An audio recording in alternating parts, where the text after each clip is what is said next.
All right, man, we got a lot to talk about today, so let's just get right into it. Texas survives another game, another comeback thriller that nearly forced overtime. 29-26 getting out of TCU with the win.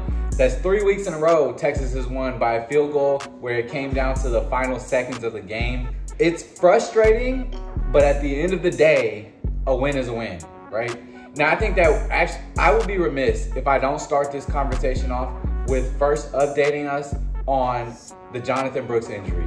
As we know, Jonathon Brooks yesterday had a monster game. Over 180 all-purpose yards, 2 touchdowns, went down late. I believe it was in the 4th quarter.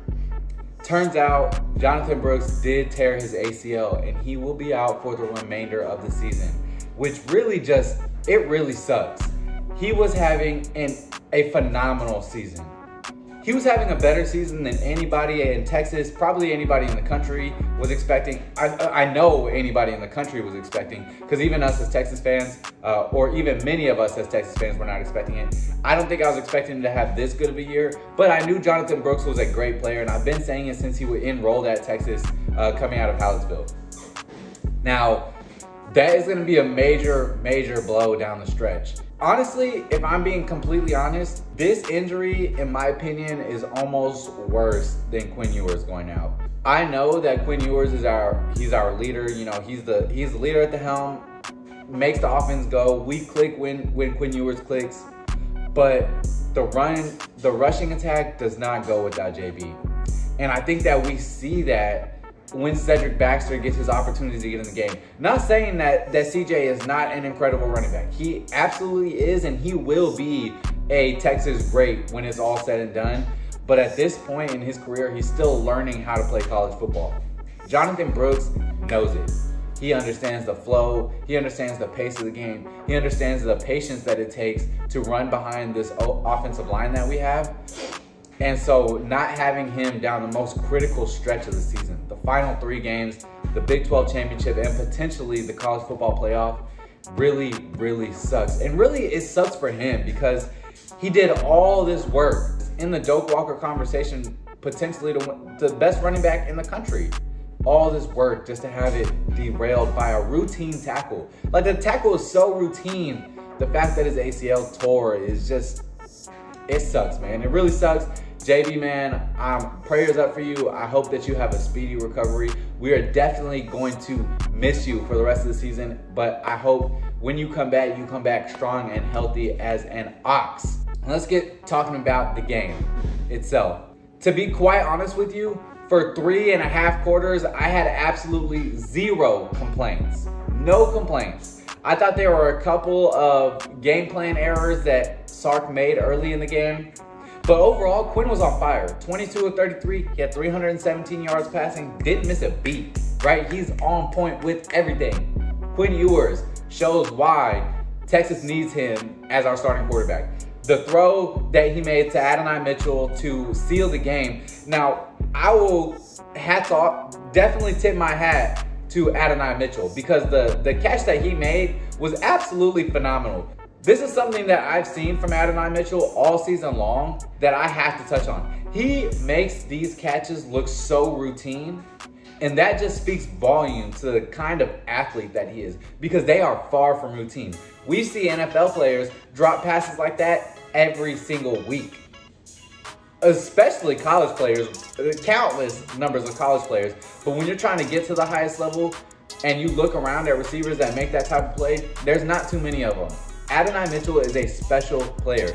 The way he runs routes, I don't know if y'all were watching the game. I don't think he was matched up on Newton. I can't remember. I think it was maybe number 24 that he was matched up on. It could have been Newton, TCU's cornerback, another stud. Bud Clark and Newton are 2 absolute studs in defense, TCU's secondary. Adonai Mitchell did a little C route where he cut out, cut in, and then cut back out, and literally turned cornerback around in a circle. He had no idea where he was, and Quinn overthrew Adonai by like 2 yards. That's a touchdown, right? That's another touchdown taken off the board where instead we had to take a field goal. While the game was close in the end, overall the game was dominated from start to finish, offensively and defensively. Again, Jonathon Brooks had 180 yards total, 73 yard screen reception where he was stopped at the 1 yard line, tripped over his foot, got stopped at the 1, but then took it in and immediately pounded the rock, took it in for a touchdown. Next play. One thing that I saw on that goal line play that has me questioning is why don't we just do that all the time? Jonathon Brooks literally walked into the end zone from the 1 yard line. So why don't we run zone plays like that all the time on the goal line? That was it, no question. Lining up and going to run that zone play was the best our offense has looked on the goal line all season long. So why we didn't just continue to run that, I don't know. I don't know why we don't just do that on the goal line. It's easy. Spread your receivers out, have massive front, but you have to keep eyes on the receivers on the outside, or you can't just stack everybody in the box. You put them one-on-one and they're gonna lose. Those corners, any corner, against Adonai and against Xavier are gonna lose that match on the outside. One of them will, right? So I think that's something that we gotta do from here on out on the goal line. Go into a spread look and just either run inside zone or run an RPO. It's so simple. One thing that we've got to abandon, we don't have to abandon it, but I remember talking to my dad at the beginning of the season, seeing the red cat come out on 4th and goal, or 3rd and goal, or 2nd and goal, or 2nd and short, or whatever the case may be. I told him, I said, this is gonna be their quick patch for short yardage situation, and down the stretch, it's not gonna work. And lo and behold, 3 weeks in a row, we've run the red cat and it has been stopped on 4th or 3rd and short, right? And that's not necessarily because the formation isn't working, but we gotta do something different out of it. We cannot just hand the ball to Savion Red and say, do a quarterback read, it's not even really a read, and take the ball up the middle. And if you're gonna do that, Savion Red has gotta pound the goddamn ball up the middle. He can't tippy-toe around the line of scrimmage. Gotta get that yard. We gotta mix it up. It's too predictable. When Sark gets into the red zone, it's like he becomes Steve. It's like an alter ego. He becomes Coach Steve. Why can't you be Coach Sark? Between the 20s, you're Coach Sark, and we are explosive and we are incredible. From the 20 in, it's like he just completely loses his brain when it comes to play calling. I don't get it for the life of me. We've said all season long that the goal line and the red zone is something that we've got to work on. At this point, it's not something we got to work on. It's something that we as a fan base have got to accept that Texas is just not going to be good at, right? They are just not going to be good in the red zone. The moment in the game where I felt the tide change, and I swear on my life, I need to record myself doing these things, saying these things. The moment Amani Bailey scored in the 3rd quarter, I looked at my girlfriend and I said, this is where it starts. The same thing that happened last week against Kansas State when Phillip Brooks scored on that toe tap on the sideline. This is where it starts. The same thing when Houston went and scored before halftime. This is where it starts. All 3 times the comeback started right then and there. You give TCU just a smidget of hope, a glimmer of hope. Down 26-6 in the 4th, a glimmer of hope is what they got. They controlled the ball all 3rd quarter. They ran 24 plays in the 3rd quarter, or 21 plays in the 3rd quarter, and I think 3 in the 4th, and Texas couldn't get off the field. And that glimmer of hope is all they needed to spark a comeback. And then we couple that with mistakes, with short fields, with fumbles, with interceptions, with all the mistakes that go on. A late hit out of bounds that sets up, I can't remember who was returning the ball, but I know the Austin Jordan hit the returner out of bounds. You know, a 15-yard penalty, set them up inside of our 40. They go down and score immediately. Savion Williams for TCU had a crazy game. That dude is an NFL athlete. Let's not get things misunderstood. He had 11 catches for 174 yards, and he was literally the only thing that kept TCU in the game. The second half adjustment by TCU was actually a little astonishing. TCU was a 45 to 50 pass attempt team to, in the second half, just came out and ran the ball, and they had moderate success. Again, when teams get into this quick tempo 2-minute offense against our defense, I don't know what it is but I don't know if it's because PK doesn't adjust with secondary adjustments. I don't know if the players like just panic in the secondary, but we get absolutely fucking shredded. We get shredded in hurry up offense. It's crazy. I thought the first 3 quarters of the game, the D-line was absolutely harassing Josh Hoover. The D-line, we had what, 3-4 sacks in the first half? T'Vondre Sweat, again, being an absolute animal, had himself a mean-ass sack. It was wonderful. His swim move, got into the backfield, took Hoover down. The D-line was getting after it. And our secondary was playing great football. We had some great stops down the field on some deep throws. We had an interception by Terrence Brooks. We were playing excellent for 3 quarters.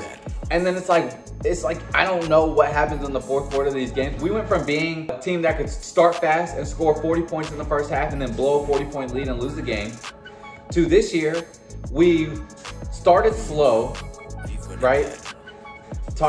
Consider the Alabama game, consider Wyoming, consider Rice, starting really slow, heating up in the 3rd and 4th quarter and taking over the game in the 4th quarter, to now we are heating up in the 1st quarter, the first half, getting going really fast, out the fast starts, and in the 2nd half, we're losing leads, but we're not blowing games, right? That is the drastic difference between this year's team and last year's team. We're losing leads, but we're not blowing leads. You cannot call a lead blown if you win the game. I just want to get that understood right now. A lead cannot be blown if you win the game. However, it can be unnecessarily close, and that is what they've been for the past 3 weeks.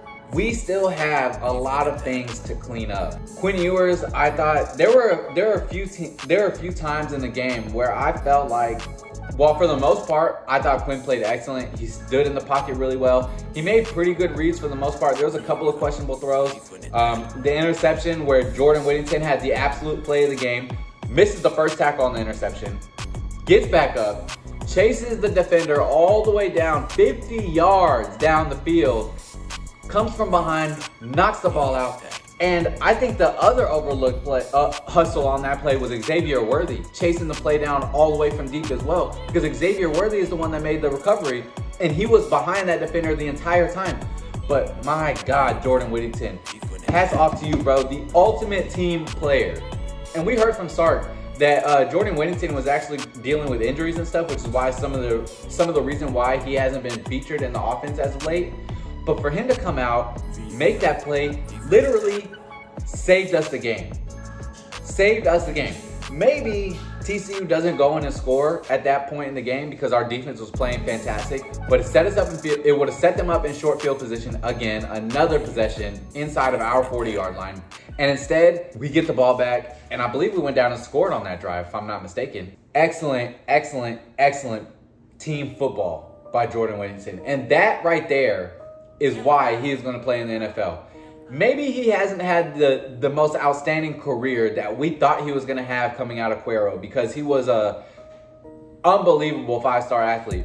He's dealt with injuries his whole career, but he's always stuck it through and always been a leader for this team, even through all the adversity. And that comes to light when you look at plays like that. When NFL coaches are thinking about players that they want on their team, he is literally the ideal teammate. He will lay everything on the line, he will never complain, and he will do whatever it takes to help this team win. You've got to love having players like him on your team. He is definitely someone who is massively overlooked. And not only that, but I swear on my life, if you ever go and just watch Jordan Whittington, especially when he gets man-on-man coverage, he is uncoverable. The dude never is covered. If Quinn would just throw the ball to him, Jordan Whittington could have 10 catches a game. Literally, I shit you not. Go look at all these games and just count the number of times that Jordan Whittington is open on the field. He doesn't get on the stat sheet as often as I think I would like, just because I feel like he's such an outstanding player. But when he does, he shows up in the most critical ways, and for that, you've got to love him. So the turnovers, going back to what I said, things we got to clean up. With Quinn Ewers, he stood in the pocket firmly for the most part, but there were times where I felt like he was getting happy feet, or where he just threw the ball away as fast as you could. And you could tell he was timid. He was scared of getting hit in that shoulder. Maybe it's because he's not completely 100%. Maybe it's because he's got PTSD from having his arm and his collar, or his shoulder landed on and his collarbone broken. Maybe he's got a little PTSD from that. I don't know. But he did stand in the pocket and he stood clean. He delivered passes that he needed to in critical times. None more critical than the pass to Adonai Mitchell on 3rd and 12 to seal the game. So you cannot be upset. At the end of the day, a win is a win. And a win in conference play is hard to get. Multiple wins in conference play is hard to get. And no matter what is said, Texas right now sits alone at the top of the Big 12. We are #1 in the Big 12 standings. We're 9-1 overall. We are, what, 5-1, 6-1 in conference play? What is there to be upset about? Honestly, what is there to be upset about? We're 9-1, off to the best start since 2009, where we started 10-0, went on to go 12-1, lose to Bama in the national championship game. We've had 15 years of complete mediocrity and disappointment. Now, the fan base is getting upset because we're not exceeding potential. We're not exceeding what we believe we can be. We're not matching the paper hype, I guess, but we are winning football games. And with a team in past history over the last 10 to 15 years who would go into these games and get close like this and lose, you cannot be upset. We are 2 years removed from losing 57 to 56 in double overtime to Kansas. Think about that. 2 years removed from that. 5-7, Sark's first year. 8-5 last year in a season where we could have been 10-2, 11-1. We are finally 9-1. We're taking that step. We're getting better every single year. And in my opinion, Sark has earned himself an extension. He's going to get that extension at the end of the season. We're not going to have a Jimbo Fisher who's fired after 5 seasons because he's completely inadequate and has all the talent and all the money in the world but can't get it done. We're not going to have somebody like Lincoln Riley who's going to dip out of Oklahoma and go to USC and have one of the best quarterbacks to ever grace the college football playing field and go 7-5, right? We're not going to have that. We got a coach, a man who is establishing and building a culture and identity around this football team and around this university and around this program. And he is going to continue to transcend heights that we have so long been waiting for as a fan base. And I, for one, have no complaints. I'm sitting back and I'm enjoying this ride. I was 12 years old the last time Texas won a national championship. I was 15 years old the last time Texas even sniffed a national championship or a Big 12 title berth, or a Big 12 title win, I should say. I know we had the 2018 season. The last time where I truly felt what we were national title contenders was in 2009, 2010. I feel like that this season. I know we tend to, down the stretch, we tend to let our foot off the gas, right? The all gas, no brakes comes out in the first half and becomes drive with the gas and the brake on at the same time in the second half. And sometimes I think Sark does a little bit too much trying to control the game, trying to not lose the game rather than get that killer instinct, that killer mind, which I don't understand, because I believe Sark is he's a natural born killer on the field, right? He wants to make those big plays, those splash plays, he wants to get the fans on their feet, cheering, get them into the game, get the stadium loud. And I just feel like in some crucial situations, in times where we have the opportunity to put games away and to really just seal the deal on teams, Sark kind of lets his foot off the gas. He played control football in the second half of the game.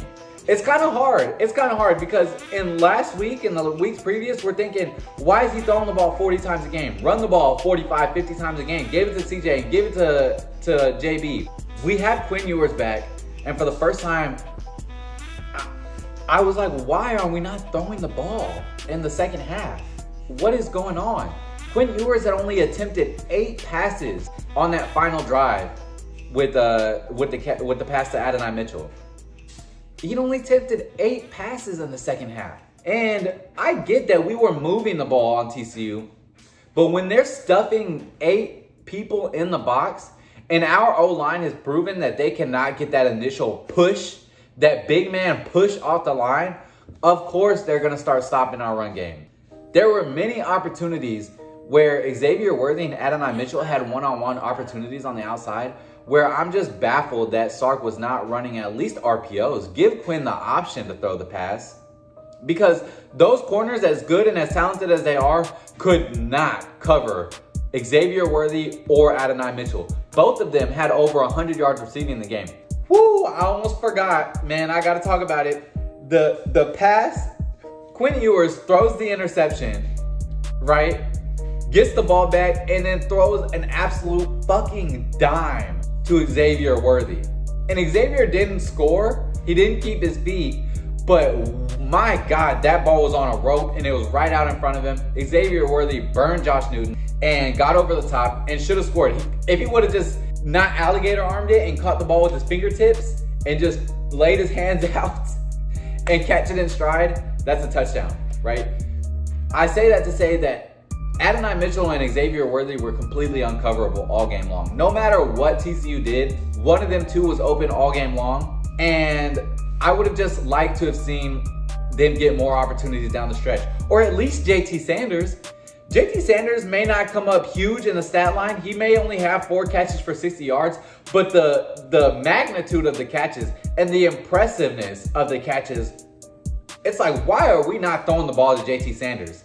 The biggest mismatch on the field is him, period. And that's saying something for all the talent that Texas has on the field. The biggest mismatch on the field is JT Sanders, period. He's got to be more incorporated into the offense.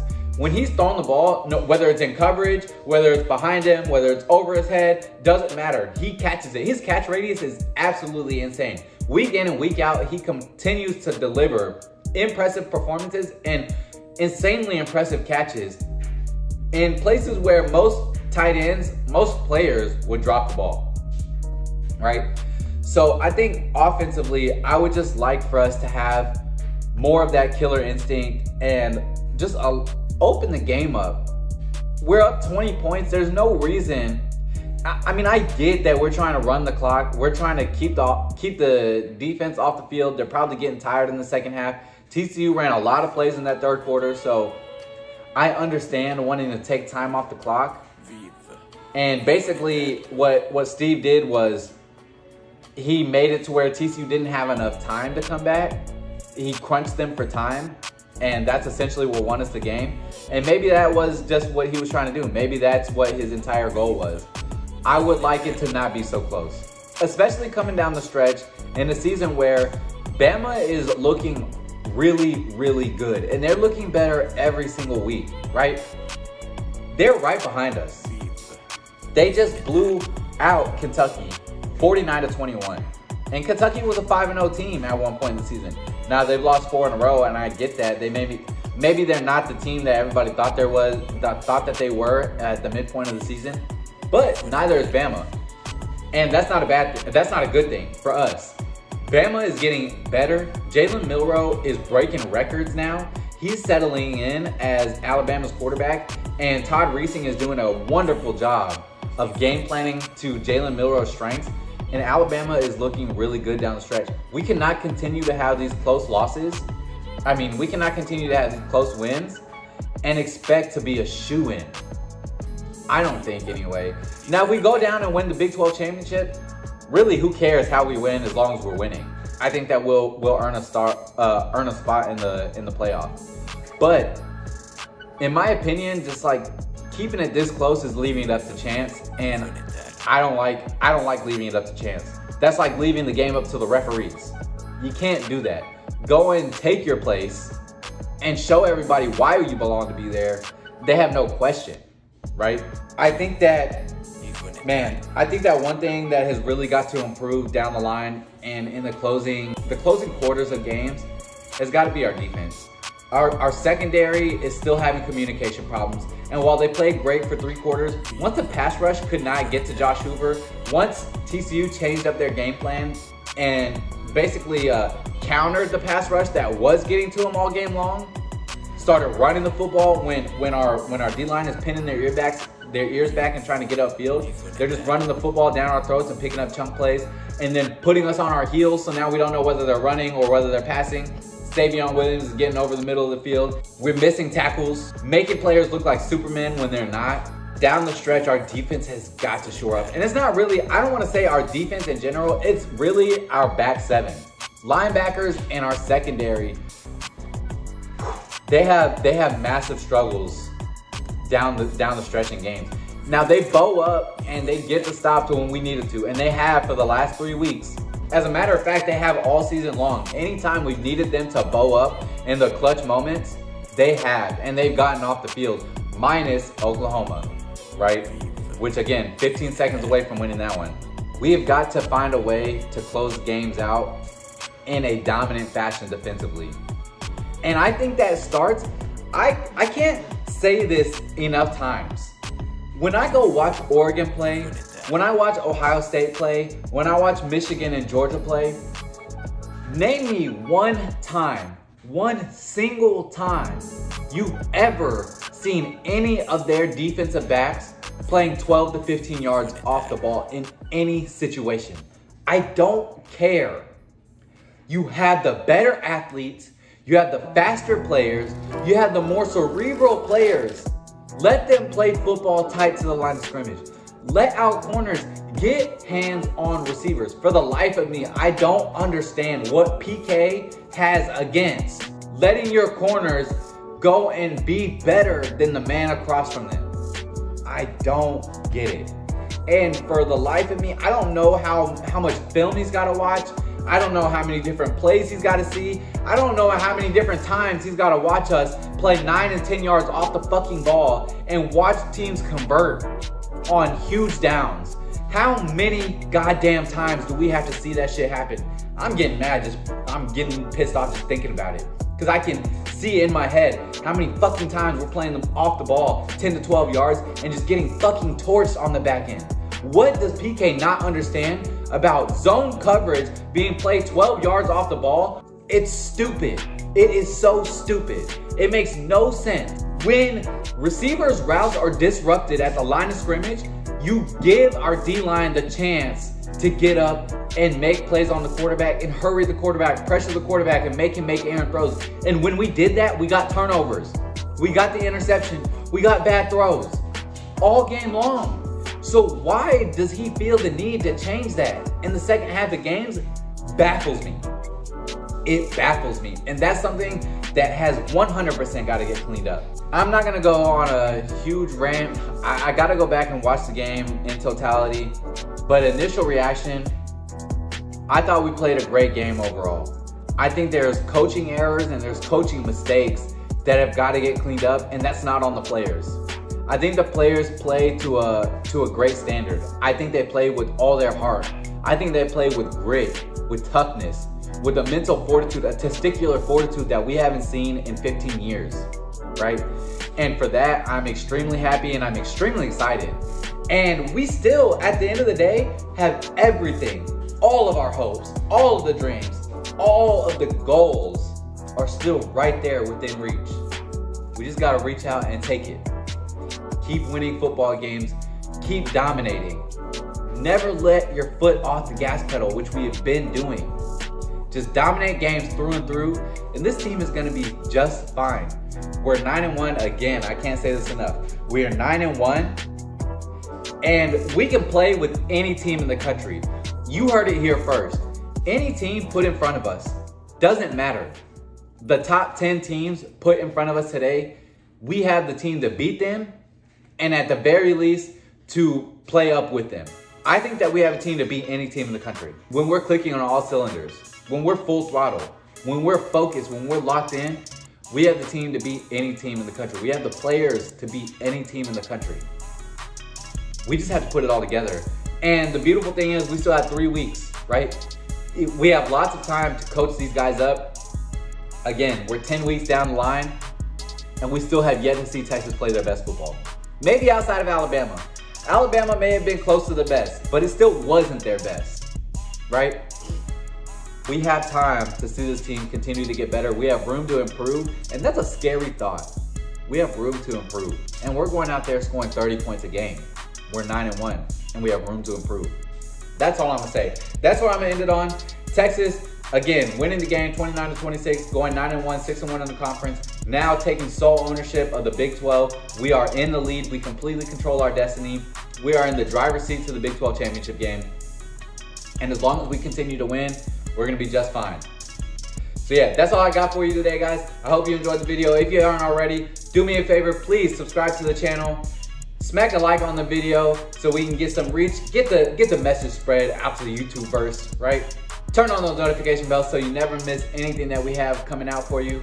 Because remember, no matter where you look, there's no better place than MoBetta Sports for your latest football takes. I'm Mr. MoBetta, and I am out. Hook 'em.